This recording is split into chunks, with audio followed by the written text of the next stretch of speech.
I don't know. Okay, let's get into this. Jett, like, it's too early. It's too early. Yes. But when is it not too early? It's too early, but it's not too early. Okay, so after High Point, if he's 8-0. Which he probably will be. Yeah. do we start it then? Yeah, I think you can start it now, though. Like, realistically, how is this going to change? Like, we've seen enough. Well, a fall, but even a fall, I feel like if it's just a tip over, like he just gets up and passes everybody, it's got to be a big fall. Yes. And how does he crash when he's clearly riding well within his means? It's not like he's pushing the edge and riding. It's not like he looks ragged out there. No. No. The big, like, statement to me, and I guess everyone, was the second moto. When AP turned it up, looked like he was about to do something. Yeah. And then Jett just responded, and that was it. Yeah. And that made it abundantly clear that he is basically in the 250 West class right now. Yeah. Like, the strategy has not changed. No, he was like, oh, Aaron's within 3 seconds of me? Oh, watch this. Yeah. Yeah, and just laid down his heater. I was quite disappointed about that as well, because the first moto, when AP was behind Ferrandis, I thought that AP looked like he wanted some of Jett. Like, he looked feisty, he looked desperate. Right, I really got the impression that he was ready to challenge Jett. Yep.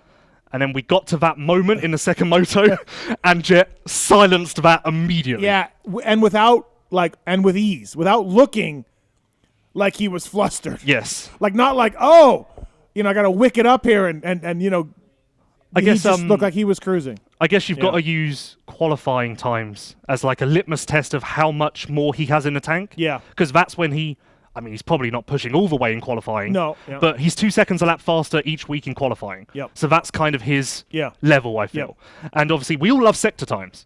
You look at the sector times from qualifying. Here we go. And it tells the story.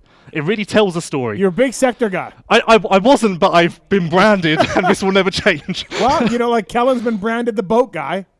You've been branded. I prefer my one.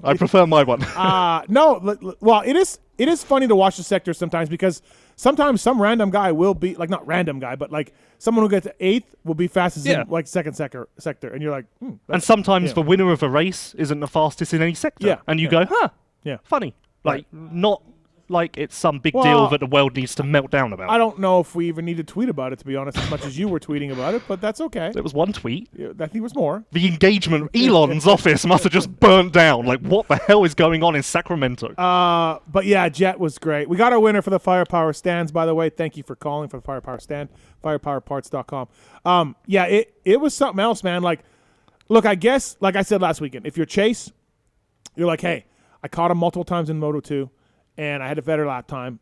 And, if I started first, maybe I can hold on to this thing. That was Chase leaving Paula, hanging his hat on it. Yep. And we talked about it. Him and I did privately off this. We were talking. Right, okay. Yeah, okay. And then now he's out. So if you're AP and Coop, by the way, great rebound for Coop in second moto. He got dusted in the first moto, and he really rebounded nicely. If you're those guys, you're like, hey, we're within 5 seconds, and we were 30 back? No.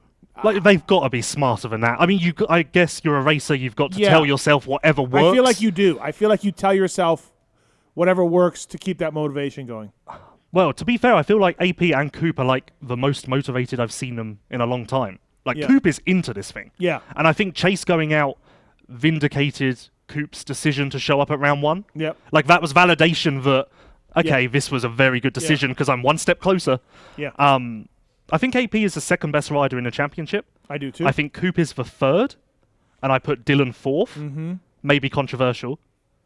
But I feel the door is open for AP to get career best results, get his first win, do all of that. I don't think he's ever even been second overall. So he'll tick that box shortly. Coop, similar, can do great things. But this Jett guy is kind of standing in the way quite horrifically. Yeah, listen, I think I would put Dylan, because, the start is part of it. And he's been getting the starts, Dylan has. Now, Dylan's second overall this week was a little bit lucky. For sure. And I say that as a racer, you've got to tell yourself whatever you need to light that fire. I've heard Dylan talk so negatively about his situation, bike of the year, over and over and over, that it's even impacted the way that I look at Dylan.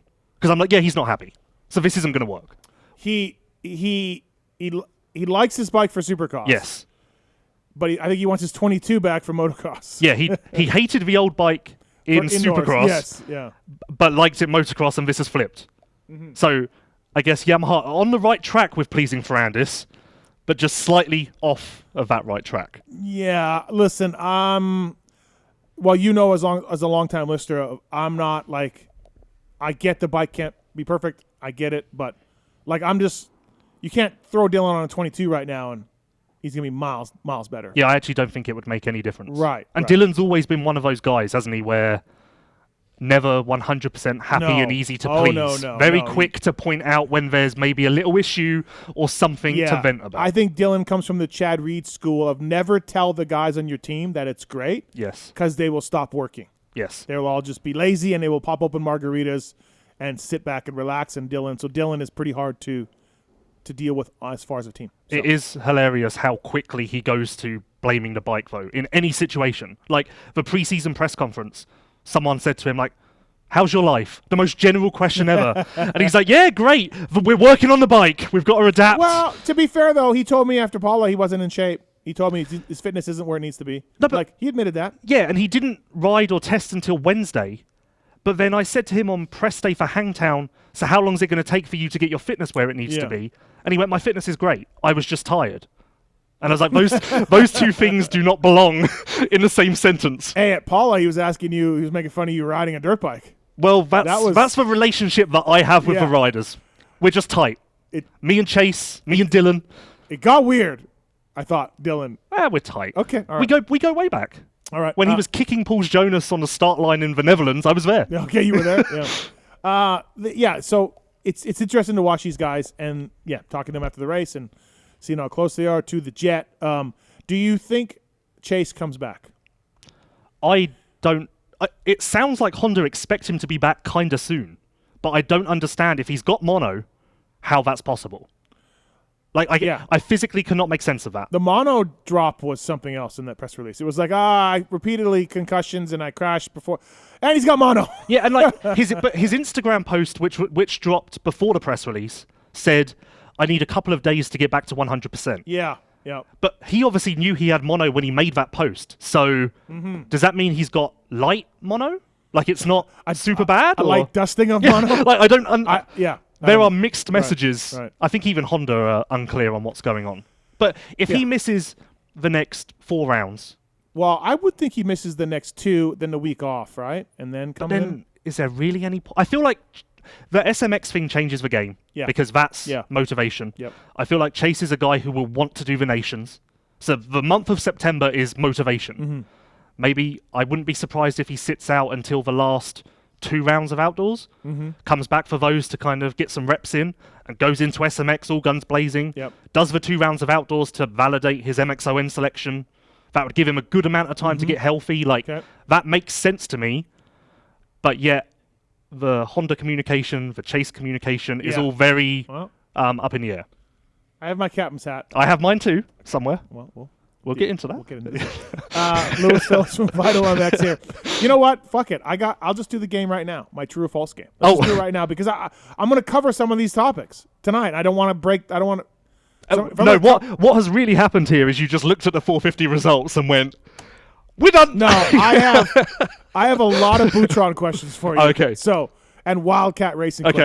I have Boutron answers. Okay. All right. True or false? Here we go. We're going to play this game. Okay.